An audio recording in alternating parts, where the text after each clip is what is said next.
Well, Stephen essentially said, do you want to come make a film? I'll send you the documentary, which I'd seen already. And he sent me some bits and pieces, and I watched it, and he said, let me know what you think. And it was great, you know. It was funny and sad and heartfelt and passionate, and as a family should be, you know, I think.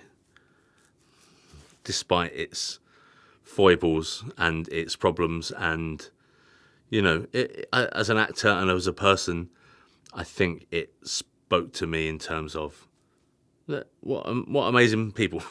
You know, why wouldn't you want to try and be a little bit like Ricky Knight? How much preparation were you able to do for the film? Did you get to meet Ricky himself? I didn't. Well, I could have, but I didn't. I didn't want to. I thought I saw enough of what made Ricky tick off that film. And that was kind of the thing. That's what we were shooting, essentially. You know, that. I think it kind of gave me an idea of who he was and what made him tick, and because I'm a dad too, so I got his driving forces and why he did what he did, everything he did, you know, good and bad, and yeah, I got it, you know, understood. Were you a fan of WWE before the film? Oh yeah, I've been a fan since I was, well, Saturday morning wrestling in the 80s, you know, that started it off, and then it disappeared for a long while until, you know, in the late 80s, we started getting kind of footage from America of like people like the Ultimate Warrior and Hulk Hogan, and then, you know, that got me again, and that was me then from then until now, really. I think just having kids and growing up a bit, it means you don't spend as much time following the stories, but like good soap operas, you can watch one and just know exactly what's happening. You know, that's why it's so clever. But it's the most violent soap opera in the world, unless you discount Hollyoaks, which tends to kill off a lot of their characters. And what did you admire most about Stephen Merchant's vision and passion for the project? Just his. He wanted to tell an honest story about good, honest people, and not sugarcoat it necessarily. And the characters were earnest and funny and passionate and real human beings. You know, I think as an actor, you want to be the characters you play. I think you should be able, as a watcher of film, be able to look at that and think that person could live in the real world. That I could find that person if I looked hard enough. And Ricky was that, you know. And it's always nice as an actor and as a filmmaker that another actor and a filmmaker who you admire would say, come and have a laugh for 2 months. You know, come and, if you want to do something different, or if you have you know, when you get carte blanche and they say, do what you want, and it's flattering, and I think to have a voice on a film is a really nice thing, and I think I'm lucky that the things I do, that usually is the case, you know, and I feel kind of honoured, and I'm not blessed, because that would mean I was religious in some way. Blessed by Gaia herself, that one would trust me enough to listen, you know. And I love those family dinner scenes. How much time did you have to bond with Florence and Jack to kind of create that family dynamic? Oh, it is funny when you play a mum and a dad with me and Lena.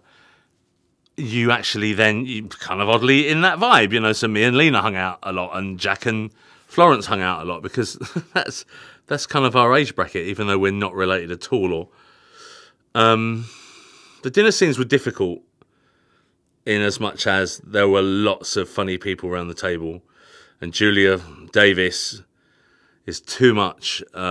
Historically, I've known Junior for about 25 years, and I can never not laugh at her. So it's hard to not laugh when now you can't laugh. And I think the decision because they're all eating Chinese food, and I said I'd rather Ricky eat hot dogs, because I think he just well, you know, I don't know if Ricky is the same, but my Ricky, I think he'd see Chinese food as being something odd and strange and exotic. But it meant that I ate 50 hot dogs during the 2 days or something ridiculous like that. I think when you commit to eating hot dogs in a scene, then you can't really not eat hot dogs, which is a blessing and a curse. Wow. And what did you admire about Florence's performance as Paige? Florence Pugh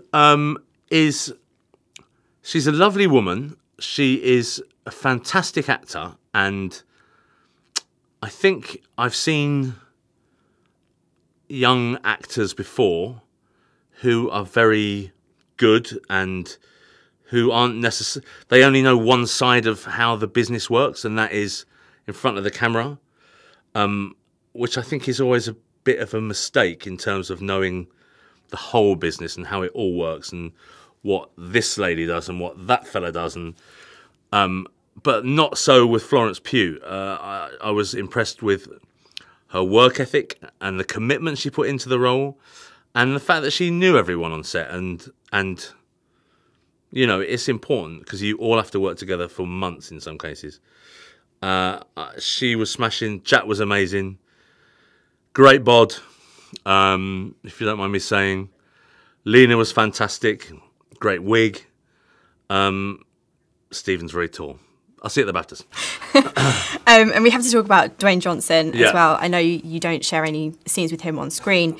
Did you get to spend any time with him? No, I've never at all? met Dwayne. I've never spoken to Deej, The Rock.